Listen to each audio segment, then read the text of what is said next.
Welcome to my world history notes, where I read from the book that I wrote to teach homeschoolers about world history. A Bible Believer Looks at World History. And you can find it on lulu.com, amazon.com, or just follow me here. I do apologize. I'm recovering from COVID, feeling a lot better today. I worked a full day yesterday at my regular job, and I hope to exercise today after work. So, looking forward to coming back from this thing. This COVID was a real just annoying as all get out. Fortunately, it wasn't, could have been 2 years ago. So, in the event, let's begin. We're talking about Africa and the Americas today. And in Africa, this is the period of the domination of the Lunda Kingdom. Now, we're talking about 1700s, located in northeastern Angola and in what was to become Zaire. The Ashanti Kingdom saw unrest over the succession of to the throne to the throne after the death of its great king Osei Tutu. Between 1712 and 1755, Mamari Coulibaly of the Segu Kingdom, known as, quote, the commander, created a professional army and navy, capturing Timbuktu and defeating an attempted invasion by the King of Congo.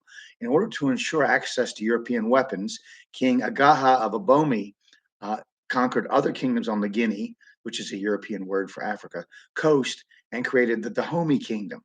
The Dahomey fought wars with the rich Oyo Kingdom, which they lost on 2 occasions.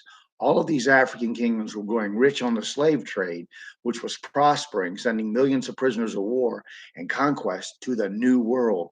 While the older empires had grown rich over the gold trade, which had been displaced by the focus on gold from the Americas, these 18th century kingdoms were getting rich on human traffic.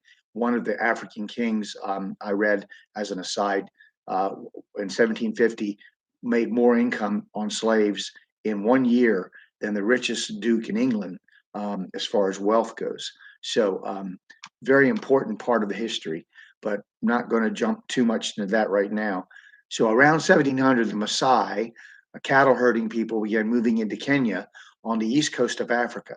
The Portuguese involved themselves in brief alliances with petty kingdoms to gain influence. The Dutch Boers began moving north from the southern coast of Africa as Bantu peoples moved south.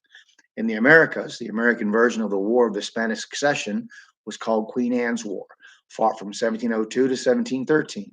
The American version of the War of the Austrian Succession was called King George's War and was fought between 1740 and 1748. In Latin America, the War of the Quadruple Alliance saw conflict between the French and the Spanish in Florida and Texas for 2 years until 1720.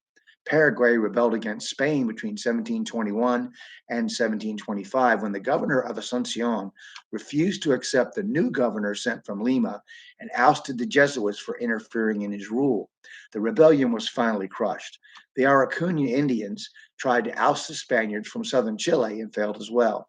Venezuela saw a failed uprising in 1749, and the Spanish and Portuguese, as part of the War of the Polish Succession, fought over their possessions in Latin America, particularly in Uruguay. The American colonies were constantly torn by their masters' disputes in Europe.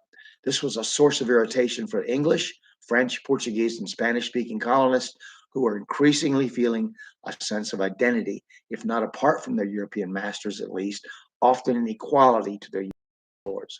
Although a great many colonists would always feel loyalty to their European sovereigns first and foremost. So we're going to discuss war and the rise of Napoleon next. It will probably take a couple of times to do that because it's extremely important. But I thank you for listening to me. I hope that you'll study world history on your own and come to your own conclusions. And I'm very, very thankful to be coming back, feeling much stronger. Take care.